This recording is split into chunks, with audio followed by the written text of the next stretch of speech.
आणि कष्टाने सांगितलं त्याचा टॉपिक मगाशी ऍक्च्युअली जी गोष्ट मला घ्यायची होती मला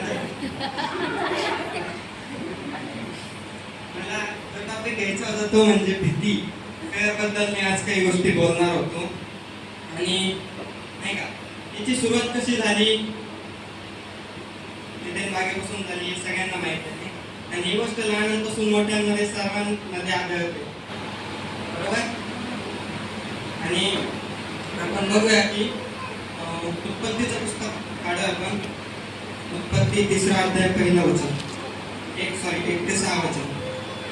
उत्पत्ती 3 1 ते 6.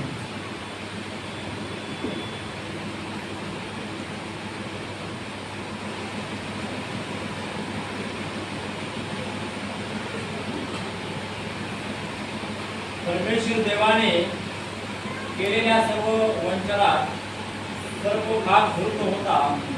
तो स्त्रीला म्हणाला, तुम्ही बागेतल्या कोणत्याही झाडाचे फळ खाऊ नये असे देवाने तुम्हाला सांगितले, हे खरे काय? स्त्रीने सर्पास म्हटले, बागेतल्या झाडाची फळे खाण्यास आम्हाला मोकळीक आहे, पण बागेच्या मध्यभागी असलेल्या झाडांच्या फळाविषयी देवाने सांगितले आहे की ते खाऊ नका, त्याला स्पर्श करू नका, कारण ते कराल तर मला. सर्प स्त्रीला म्हणाला, तुम्ही खरोखर मरणार नाही, कारण देवाला हे ठाऊक आहे की तुम्ही त्याचे फळ खाल त्याच दिवशी तुमचे वेळ उघडतील आणि तुम्ही देवासारखे बरे वाईट जाणणारे व्हाल. त्या झाडाचे फळ खाण्यास चांगले, दिसण्यास मनोहर आणि शहाणे करण्यास दिसत असे त्या स्त्रीला दिसून आले. तेव्हा तिने त्याचे फळ काढून खाल्ले व आपल्याबरोबर आपल्या पतीसही ते दिले व त्याने ते खाल्ले. तेव्हा त्या वनांचे डोळे उघडले आणि आपण नग्न आहोत असे त्यास कळून आले. तेव्हा त्यांनी अंजराचे पाने शिवून आपणासाठी कटिरक्षण केले. Hallelujah, praise the Lord. ते आपल्याला बघायला मिळतं की हवा जेव्हा बागेत फिरत होती त्यावेळेस सैतान संधी साधून तिच्याकडे आला आणि देवाने जे सांगितलं होतं तिला त्याच्या वेगळंच नकारार्थी तो काहीतरी तिच्या मनामध्ये भरवतो, हे आपल्याला तिथे बघायला मिळतं.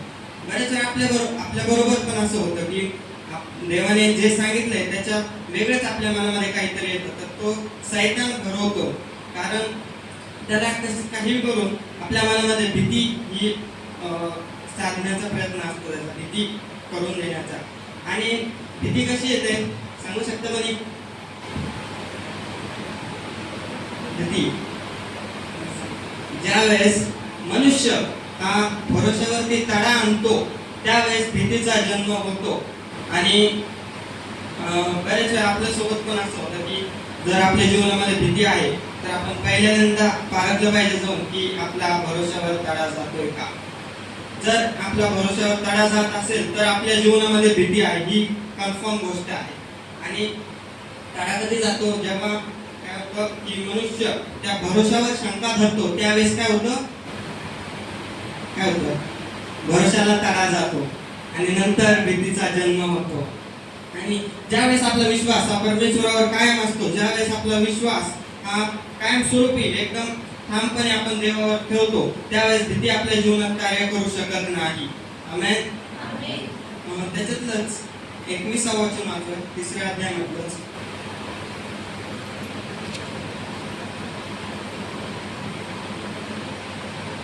परमेश्वर देवाने आदाम व त्याची स्त्री 21 परमेश्वर देवाने आदाम व त्याची स्त्री यासाठी तपवस्त्र करून त्यात घातले. आता आपण बघितलं की हवा जेव्हा एकटी फिरत होती एडेन बागेमध्ये तेव्हा तिचं लक्ष हे सैतानाच्या सांगण्याकडे गेलं. तिने देवावर अविश्वास दाखवला आणि तिचं लक्ष कोणाकडे गेलं? सैतानाकडे. मग सैतानाने संधी साधून तिच्या मनामध्ये वेगळंच काहीतरी भरवलं आणि तिने पाप केलं, नाही का? तिने काय केलं? कोणी? हवेने पाप केलं. आणि मग आपल्याला बघायला मिळतं की काय झालं, त्यांचे काय झाले? डोळे उघडले. पण वचन आपल्याला सांगतं की ते नग्न होते, पण ऍक्च्युअली मध्ये ते नग्न नव्हते. ते देवाच्या प्रकाशाने, देवाच्या तेजाने, देवाच्या महिमेने, गौरवाने ते काय झाले? झाकले गेलेले होते. ज्यावेळेस त्यांनी पाप केलं, ज्यावेळेस त्यांच्या मनामध्ये भीती आली, त्यावेळेस ते गौरवाचं, ते महिमेचं, ते तेजाचं, प्रकाशाचं आवरण ते काय झालं, त्यांच्यापासून निघून गेलं आणि त्याच्या आतमध्ये जे होतं ते त्यांना दिसायला लागलं, नाही का? आणि आपल्याला बघायला मिळतं की त्यांनी पाप केलं आणि काय झालं, सॉरी, आदाम काय झाला, 10व्या वचनात आपल्याला कळतं की तो म्हणाला, मी बागेत तुझा आवाज ऐकला तेव्हा मी नग्न आहे म्हणून मी भिवून लपलो. तर आपल्याला इथे बघायला मिळतं की जेव्हा आदामाने पाप केलं, तो काय झाला, घाबरला. देव काय करेल आहे आपलं, आता काय होईल, नंतर देव असं करेल तसं करेल, नाही का? त्यांना लाज वाटू लागली, त्यांना भीती वाटू लागली आणि नंतर मग ते लपले, झाडामागे जाऊन लपले. आणि आपल्याला बघायला मिळतं की देवाने आवाज दिला त्याला, आदामा आदामा कुठे आहेस तू? त्याने उत्तर दिलं की मी नग्न आहे, मी भिवून जातो. नंतर देव म्हटला की तुला कोणी सांगितलं तू नग्न आहेस? काय म्हटलं देव? तुला कोणी सांगितलं की मी नग्न आहे? देव नंतर म्हणाले की तू झाडाचं फळ खाल्लंस काय? तू म्हणाला हो. तर त्यांनी काय केलं, देवाची आज्ञा मोडली, त्यांनी पाप केलं, त्याच्या मनात भीती आली. जेव्हा पाप येतं त्याच्यानंतर भीती येते, पापानंतर काय येतं, भीती येते. एवढं करूनही त्यांनी देवाची आज्ञा मोडली, त्यांनी पाप केलं, तरी आपल्याला बघायला मिळतं की देवाने त्या दोघांचाही नाश केला नाही, नाही का? की त्यांनी पाप केलं, देवाची आज्ञा मोडली, तरी देवाने त्यांचा नाश केला नाही. तर देवाने त्यांना दुसरी संधी दिली त्या भीतीच्या बदल्यामध्ये, नाही का? आपण पाप केले हरकत नाही, आपल्या मनामध्ये भीती आली हरकत नाही, पण देव आपल्याला आज त्या भीतीच्या बदल्यात दुसरी संधी देऊ इच्छितो. God gives you a second chance in exchange of fear. देव आपल्याला आज भीतीच्या बदल्यात दुसरी संधी देऊ इच्छितो. आमेन. हालेलुया. Praise the Lord. आपली भीतीच ही काय करते, देवाला काय करते, आपल्याकडे आकर्षित करते, नाही का? आपण देवाची मुले आहोत. आमेन. बोला माझ्या मागे, मी देवाचं मूल आहे. I am child of God. Amen. आणि नाही का, बरेच वेळा आपण काय करतो, जेव्हा आपण घाबरलेले असतो, आपण एखाद्या कोपऱ्यामध्ये जाऊन बसतो, तेव्हा ती भीतीच काय करते, देवाला आपल्याकडे आकर्षित करते. आणि देवाला काय वाटतं, अरे माझं लेकरू घाबरलेलं आहे, त्याच्या मनामध्ये भीती आहे, नाही का? मग देव काय करतो, त्याच्या जवळ येतो आणि ती भीती त्याच्याकडून घेतो आणि त्या भीतीच्या बदल्यात त्याला तो दुसरी संधी देतो. आमेन. जाऊया अनुवादाचं पुस्तक, अनुवाद त्याचा 31वा अध्याय आणि 6 वचन. अनुवाद 31:6.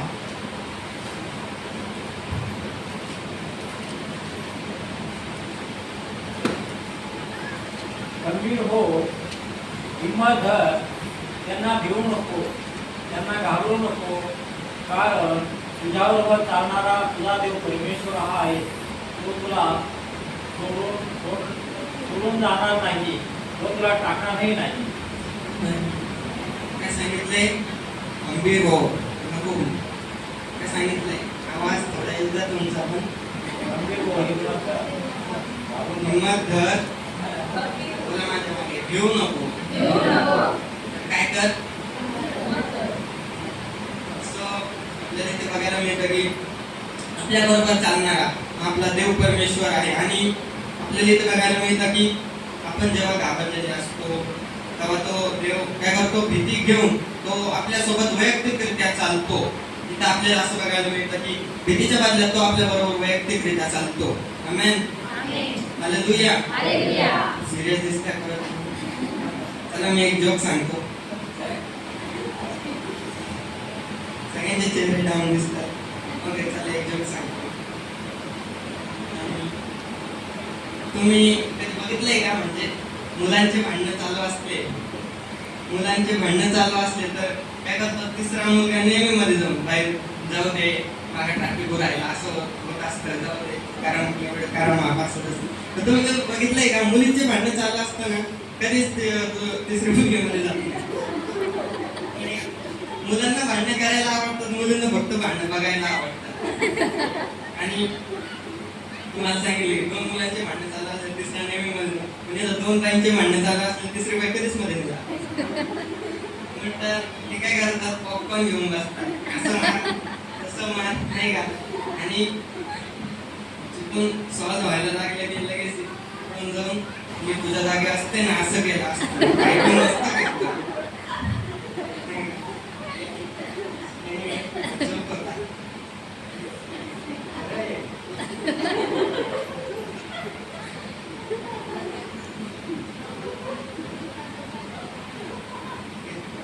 कोणता मूड फ्रेश करण्यासाठी होता जो. जाऊया आपण पुढच्या मुद्द्यावर जाऊया. जाऊया आपण उत्पत्तीचं पुस्तक पहिला अध्याय 26 वचन. उत्पत्ती 1:26. उत्पत्ती 1:26. मग देव बोलला, आपल्या प्रतिरूपाचा व आपल्याशी संतुष्ट असा मनुष्य आठवतो. समुद्रातील मासे, आकाशातील पक्षी, ग्रामपशु, अवघी वृत्ती आणि पृथ्वीवर राखणारे सर्व प्राणी यावर ते सत्ता चालवतील.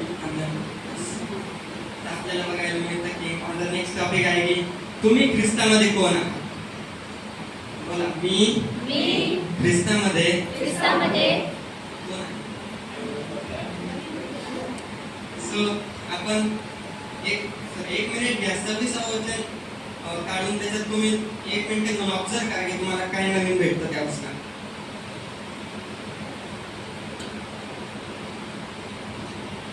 सांगू शकता कोणी.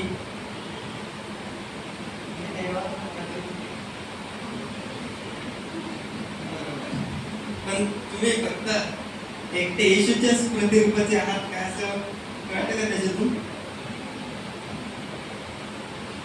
तर आपल्याला बघायला मिळतं की मग देव बोलला की आपल्या प्रतिरूपाचं व आपल्याशी सदृश्य. इथं शब्द आलाय की आपल्या. जर फक्त तुम्ही येशूच्याच प्रतिरूपाचे असते तर तिथं माझ्या स्वरूपाचा असा शब्द आला असता. बट तिथे आपल्या असा शब्द आलाय म्हणजे आपण पवित्र आत्मा पित्याच्या आणि पुत्राच्या स्वरूपाचे आहोत. आमेन. बोला, मी पित्याच्या स्वरूपाचा आहे.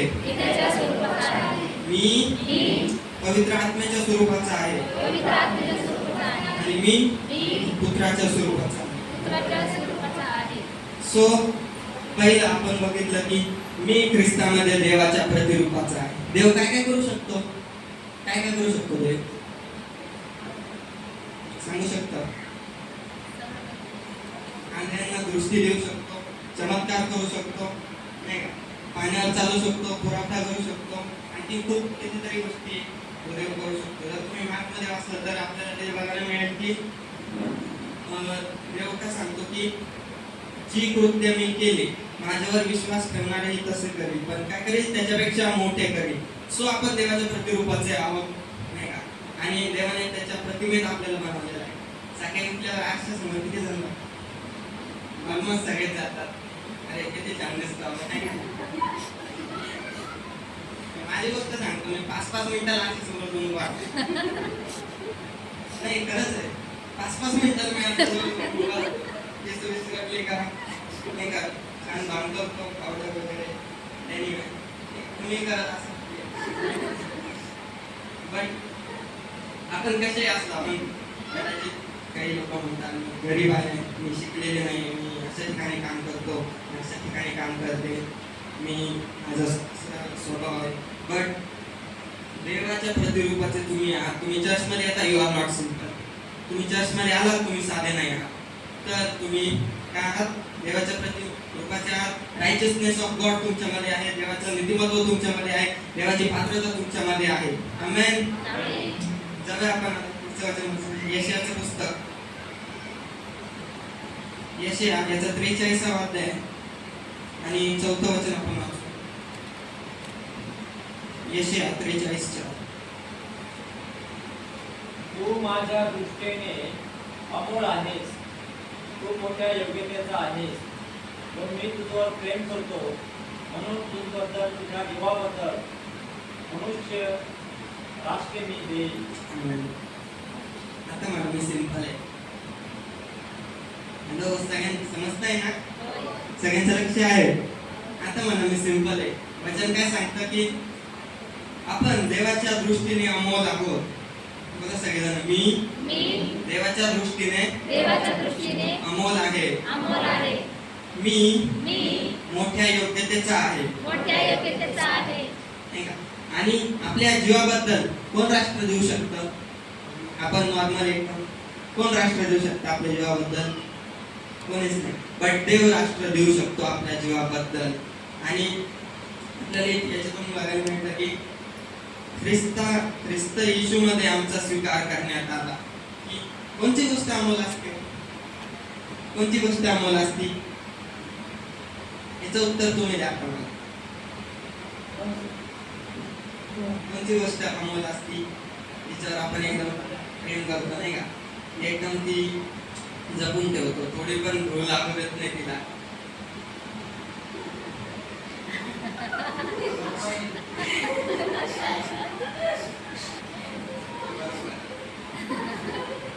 आपल्यासाठी मोबाईल अमोल आहे का?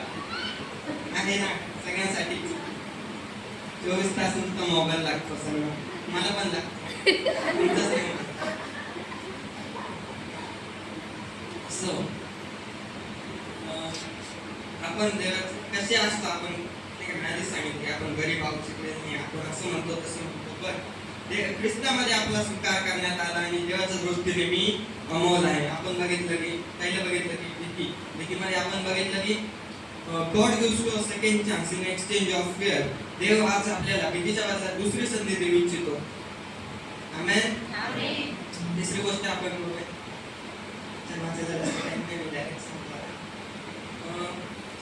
रोम 8:1 पहिलं आणि दुसरं वचन जर तुम्ही आलं तर त्याच्यातून आपल्याला कळतं की मी ख्रिस्तामध्ये सुरक्षित आहे. मी ख्रिस्तामध्ये सुरक्षित आहे. झोपले काय सगळे? कोणाचाच आवाज येतो? once more मी ख्रिस्तामध्ये सुरक्षित आहे. आमेन. मत्तई मध्ये जाऊया आपण. मत्तई. आज माझ्याकडे सांगण्यासारखं भरपूर काही होतं पण टाइम नाही आपल्याकडे. जरा मत्तईचा सुवर्तमानचा 5वा अध्याय आणि 13 वचन आपण वाचूया. मत्तई 5:13. मत्तई 5:13. तुम्ही पृथ्वीचे मीठ आहात, पण जर मिठाचा खारटपणाच गेला तर तो खारटपणा त्याला कशाने आणता येईल?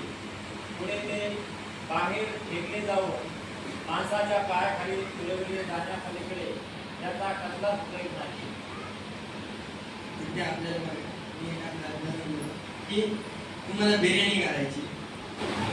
Second number biryani. आता तुम्हाला बिर्याणी करायची आणि तुम्ही सगळे एकदम छान छान मसाले आणले, लांबून इकडून तुम्ही सगळं मिक्स करून एकदम सुंदर बिर्याणी तयार केली. पण त्यात मीठच नाही लागलं. चव येईल का त्याला? कसं काय? मीठ खारट असतं. चव कसं लागली नाही का? आणि मसाले म्हणजे चव कशाला येते त्याची? बिर्याणीला चव कशाने येईल? मिठाने. तसं देवाचं वचन सांगते की आपण पृथ्वीचे मीठ आहोत. सो आपल्याला बघायला मिळतं की आपण हे साधे नाही आहोत. आपण पृथ्वीचे मीठ आहोत. पृथ्वीला चव आणण्याचं काम आपण करणार आहोत. आमेन.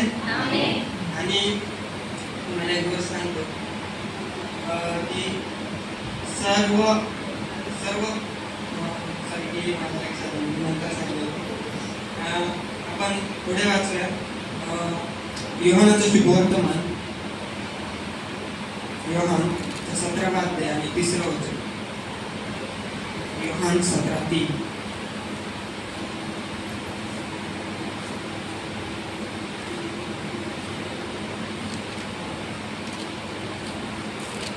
सार्वकालिक जीवन हेच आहे की तू जो एकाच खरा देव त्या तुला व ज्याला तू पाठविले त्या येशू ख्रिस्ताला त्यात ओळखावे. आमेन. सर्वजण येशू ख्रिस्ताला ओळखतात नाही? ओळखतात. आमेन. सो आपण ओळखतो की येशू ख्रिस्त कोण होता, तो कसा आहे नाही का? आणि सर्वकालिक जीवन काय आहे की तू जो एकच खरा देव याला ओळखावे. हेच सार्वकालिक जीवन आहे. सो नेक्स्ट पॉइंट की मी ख्रिस्तामध्ये सार्वकालिक जीवनात प्रवेश घेतलेला आहे. आमेन.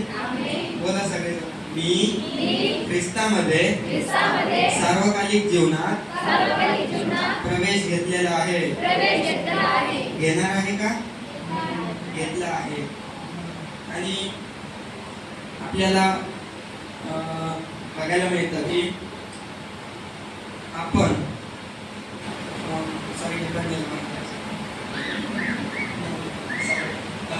आपण शेवटचं अपॉइंटमेंटचं एक वचन वाचूया. पहिले पेत्र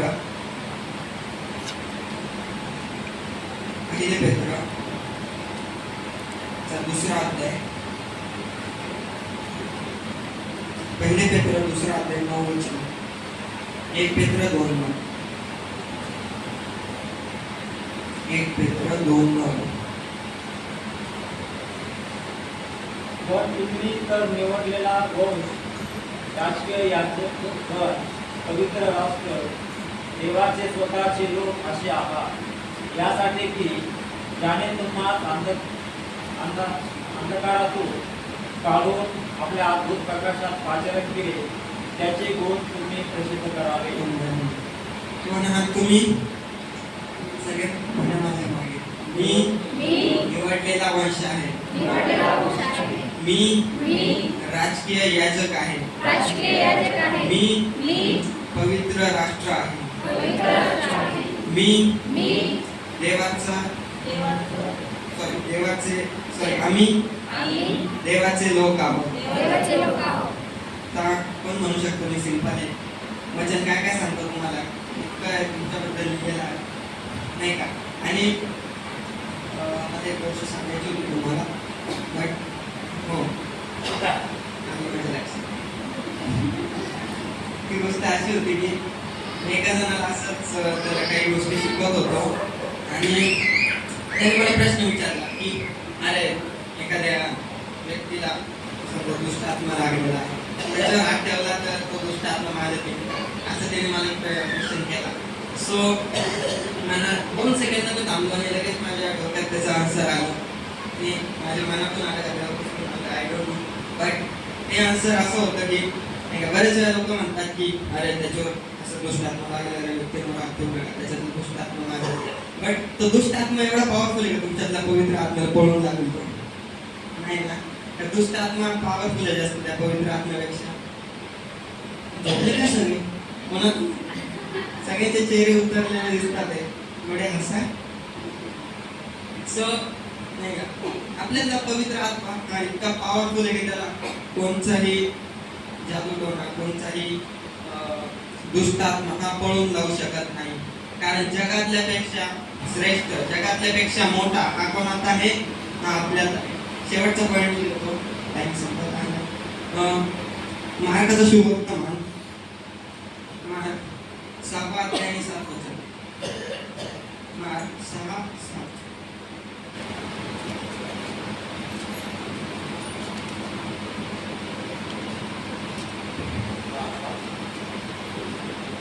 मार्क 6:7. 6:7 वचन. नंतर त्या 12 जणांस आपल्याजवळ बोलावून तो त्यांना जोडीने पाठवू लागला. त्याने त्यास अशुद्ध आत्म्यावरचा अधिकार दिला. आमेन. पुढचा टॉपिक आहे अथॉरिटीज, अधिकार. एका ख्रिस्ती व्यक्तीकडे कोणकोणते अधिकार असतात नाही का? आणि थोडेच आहे, म्हणजे पूर्ण नाही माझ्याकडे, बट जेवढे आहे तेवढे मी तुम्हाला सांगता. फर्स्ट ऑफ ऑल आपल्याला शत्रूवर अधिकार आहे. बरं सांगितलं मला, शत्रूवर अधिकार आहे. मला या जीवनात राज्य करण्याचा अधिकार आहे. सो मत्ते 10 मध्ये जर तुम्ही गेले तर तिथे आपल्याला कळेल की आपल्याला आरोग्य देण्याचा अधिकार आहे. आपण हात ठेवणार आहोत, लोक किती व्याधीने पिडलेले असतात ते लगेच मोकळे होणार आहे. आमेन. काय स्थळ आपल्याला काय आहे? आरोग्य देण्याचा अधिकार आहे. आणि योहान 1:12 मध्ये जर तुम्ही गेले तर तिथे आपल्याला बघायला मिळतं की मला देवाचे मुले होण्याचा अधिकार आहे. कारण तिथे लिहिलेलं आहे की येशूच्या जितक्यांनी त्याचा स्वीकार केला ते त्यांना, म्हणजे त्याच्या नावावर विश्वास ठेवणाऱ्यांना त्याने देवाची मुले होण्याचा अधिकार दिला. सो आपल्याकडं देवाचे मुलं होण्याचा अधिकार आहे. आमेन. पहिलेच कन्फेस करून घेतलं मी तुमच्याकडून. सो का बरं कन्फेस करून घेतलं की नीतिसूत्रामध्ये असं सांगितलेलं आहे की तुमच्याकडे एक पेन आहे, पेन. सो तुम्ही जे बोलता ते डायरेक्टली तुमच्या हृदयावर लिहिलं जातं असं बोलते. सो त्यामुळे मी तुमच्याकडून कन्फेस करून घेतलं, कारण ते तुमच्या हृदयावर हे कायमचं कोरलं जातं. आमेन. Praise the Lord. ठीक आहे. पाचवा आपण बघूया की मत्ती 28:19 मध्ये जर तुम्ही गेलं तर आपल्याला कळेल की आपल्याला सुवार्थ सांगण्याचा अधिकार आहे. आपल्याला सुवार्थ सांगण्याचा अधिकार आहे आणि आपल्याला बाप्तिस्मा देण्याचा देखील अधिकार आहे. कधी असंच नाही की साहेब बाप्तिस्मा देत आपण त्यांच्या जागी उमेद देतो म्हणतात असं करू नका. निश्चित आपल्याकडे अथॉरिटी आहे, पण कधी ज्या लोकांना आपण शिष्य बनवतो, ज्या लोकांना आपण देवाचे स्वार्थ सांगतो, निश्चितच आपल्याला त्या लोकांना बाप्तिस्मा देण्याचा फुल्ली अथॉरिटी आहे, आपल्याकडे त्याचा पूर्ण अधिकार आहे. आणि सातवी गोष्ट, आपल्याला शिष्य बनवण्याचा अधिकार आहे. आपल्याला शिष्य बनवण्याचा अधिकार आहे. सो आपण बघितलं पहिले फर्स्ट ऑफ ऑल आपण बघितलं की गॉड देव आज आपल्याला भीतीच्या बदल्यात दुसरी संधी देऊ इच्छितो, कारण भीती ही देवापासून नाही आहे. सांगितलं कागद साहेबांनी की भीती ही देवापासून नाही आहे, तर भीती ही कोणापासून आहे? आवाज नाही अजून जोर आहे. सो आपण बघितलं की आपण जरी पाप केले हरकत नाही, जरी आपल्या मनात भीती आहे हरकत नाही, जरी आपण देवाची आज्ञा मोडली हरकत नाही, बट एवढं करून सुद्धा देव आपला नाश करणार नाही. देव आपल्याला तसंच सोडणार नाही. My brothers and sisters, God gives to a second chance in exchange of fear. आज देव तुम्हाला आणि मला भीतीच्या बदल्यात दुसरी संधी देऊ इच्छितो. आणि माझा ऑलमोस्ट संपलेला आहे.